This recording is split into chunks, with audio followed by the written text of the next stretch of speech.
어제부터 고의정과 지퍼백에 대한 얘기가 나오고 있습니다.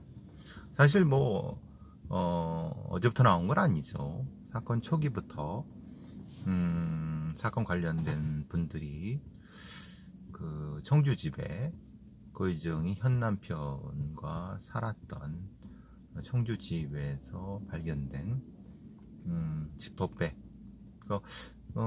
자기가 소지하고 있던 가방 안에 그런 게 있었나 봐요. 얘기는 여러 가지가 될 수 있습니다.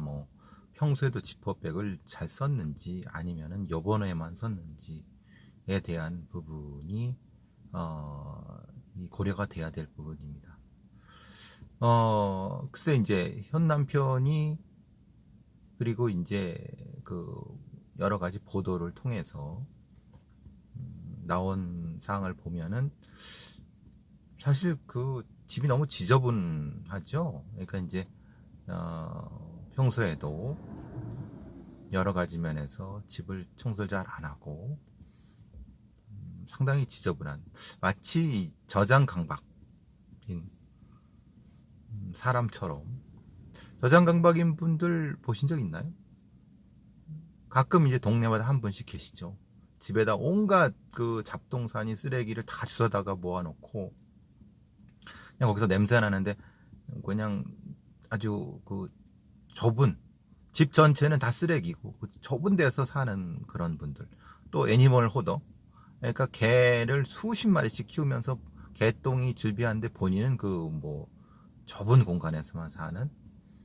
그러니까 이제 사회관계가 매우 빈약하고 또 결정장애인 경우, 그러니까 결정장애인 경우를 기초로 해서 사회성이 빈곤한, 이제 다른 사람과의 소통을 거부하는 그런 경우에 이제 저장강박이 나타난다고 하는데, 지금 이 경우도 지퍼백 부분이 아까 다시 말씀드리지만 특별한 형태로 평소에도 이 저장강박 증상, 말하자면 지저분하고 근데 자기만 중심적으로, 자기 것만 중심적으로 자기가 중요하다고 생각하는 것만 이렇게 지퍼백에 몰래 넣어서 보관하는 그런 거라고 하면 이건 저장강박이 맞고요. 결벽증이죠. 우리가 포괄적으로 하는 결벽증이 맞는 건데, 결벽증은 기본적으로 자기애적 성격장애의 특성을 가지고 있는 거죠. 근데 자기애적 성격장애 결벽증인데 왜 이렇게 지저분하게 하느냐? 그러니까 그건 뭐냐면 자기와 관계가 없거나 불필요하다고 생각하는 존재, 하여튼 신경 쓰지 않는 거예요. 자기가 중요하다고 하는 존재에만 아주 애지중지하는 거예요. 그러니까 그것도 역시, 그럼 우리가 보통 자기애적 성격 장애가 있는 사람이 아주 깔끔하고 막 그런 사람도 있어요. 근데 깔끔하려고 하면 자기만 깔끔해서 깔끔해지나요? 자기 주변에 있는 자기 물건이라든가 이런 것들도 깔끔해져야 되죠. 그래서 그거는 차이가 없다는 겁니다. 그러니까 자기는 깔끔하게 생각해서 모든 걸 좀 깔끔하게 하는데 아주 그냥 거의 손을 팍팍팍 씻거나 아니면 다른 사람 손도 만지지 않고 아니면 장갑을 끼고 이런지만은 실제로 자기 집에 가보면은 아주 지저분하고 쓰레기를 막 버리고, 그건 그래도 된다는 거예요. 근데 그런 과정에서도 자기가 소중히 생각하는 건 아주 깨끗한 지퍼백이라든가 봉지라든가 아니면 어떤 공간에 모아두는, 이것도 역시 저장강박 결벽증이라고 볼 수 있는 거죠. 지금 이 경우라고 보면은 결국은 제가 보기에는 지퍼백을 가지고 다닌 것은 결국은 어떤 특정한 용도, 말하자면은 시신의 일부를 이렇게 보관했다, 이런 부분과 직접적으로 연결하는 것이 아니라, 저는 지퍼백이 시신의 일부를 보관하는 용도가 아니라 이 사람이 심리적 상태를 나타내주는 어떤 지표 행동이고 그 물건으로서 설명될 수 있다고 보는 거고, 그 와중에 이제 그것이 이 사람이 여러 가지 시신을 아주 잔혹하게 훼손하는 과정에서 그 중에 일부를 그러니까 그 남편의 그 일부가 자기 거라고 생각하는 그 일부를 지퍼백에 넣어갖고 특정한 방식으로 보관했을 수 있겠다. 냉동 보관했을 수도 있고 아니면 다른 방식으로 물속에 넣을 수도 있고 이런 부분인 거죠. 그런 부분이 이제 고려돼야 되기 때문에 제가 이 말씀을 드린 거고요. 그러니까 제가 애초에 이 사건이 처음 터졌을 때 자기 연민형 사이코패스라고 한 바는 거의 맞아 들어간다고 봅니다. 즉 나르시시스트, 그 다음에 자기애적 성격장애, 그 다음에 이 사람의 사이코패스적 특징, 결벽증, 저장공박까지 포함된, 그래서 그 공간을 침범하는 존재라든가 어떤 대상을 공격했고 그 공격의 정도가 통제가 안 되는, 이건 그거라 연관이 될 수 있다는 거죠. 또 하나는 지금 계속 이 현재 남편도 그렇고 그 전 남편 피해자분의 가족분들도 계속 그러고, 왜 압수수색이 엉망이냐, 청주의 집에 대한, 그러니까 실제로는 이게 여기 계속 도로 댕기고 있는데 압수수색 제대로 한 거냐, 두 번의 압수수색을 통해서도 이게 뭐냐라고. 실제로 강력사건 같은 경우에 압수수색 같은 경우는 형사들이 뭐 이러저러하게 하지만은 FBI CCM에 들어가는 FBI 프로파일러들의 기본 행동 매뉴얼에 보면은 서치 워런트에 대한 권고를 하게 되어 있습니다. 즉 특정한 사건의 경우에 서치 워런트는 이렇게 무엇을 중심적으로 작성해서 그것을 찾고 보라고 하는. 예를 들면은 이 사람이 말하자면은 경계성 인격장애이고, 아니면 어떤 사람이 또 연극성 인격장애이고, 아니면 어떤 사람이 사실은 분노 조절 장애 뭐 이런 형태라고 하면은 가능성 폭력성 장애죠, 폭발성 장애죠. 그런 경우에 어느 부분, 또 조울증일 경우 혹은 조현병일 경우에 어느 부분에 무엇을 숨겨놨을 수도 있고, 사실은 그것이 어떤 의미를 갖는가에 대해서 그러니까 어떤 물품이라든가 어떤 공간에 어디를 중심적으로 보라고 이렇게 권고를 하거든요. 근데 우리는 뭐 그런 건 없습니다. 우리는 그냥 형사들이 증거를 찾으려고 하죠. 증거를 찾고 그 다음에 뭡니까?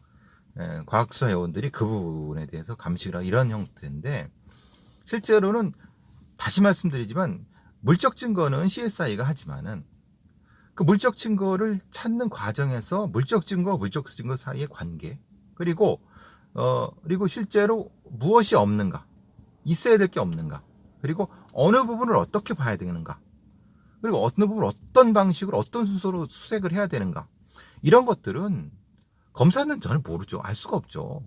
그리고 CSI 요원들도 알 수가 없습니다. 형사들도 알 수가 없죠.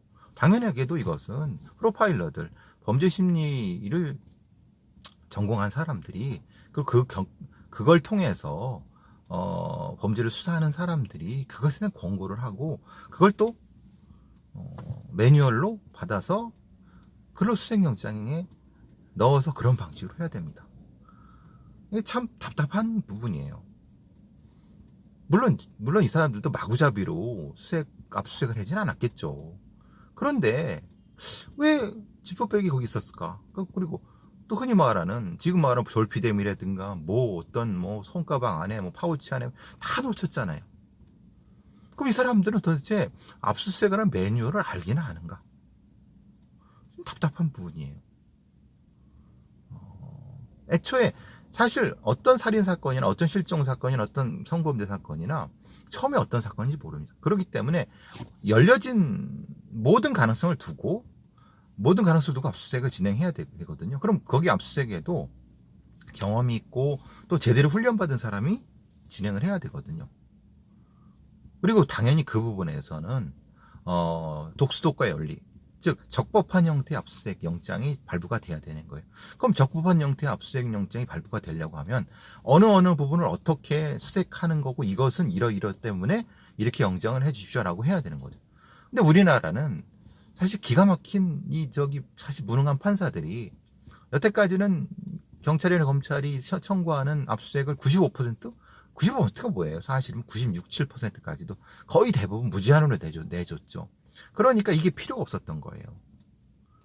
그러니까 무제한으로. 그러니까 경찰이나 검찰 이놈들이 별건 수사하고 사실은 가져올 필요도 없는 걸 가지고 와서 압수수색을 해갖고 그걸 가지고 압박해서 이렇게 우회적으로 별건으로 기소하고 절대 그러면 안 되거든요.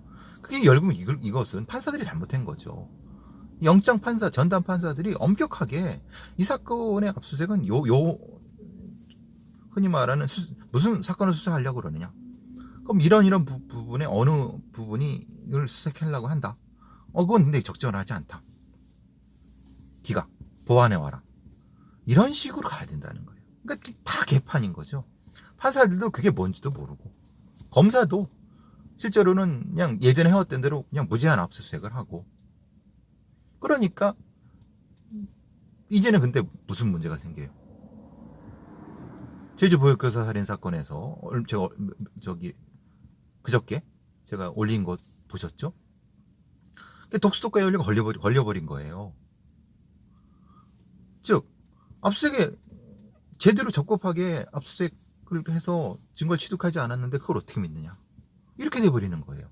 지금은 사법농단 시대가 지났기 때문에, 그러니까 사법농단을 거치면서 영장 전담 판사들이 엄격하게 봐요. 왜?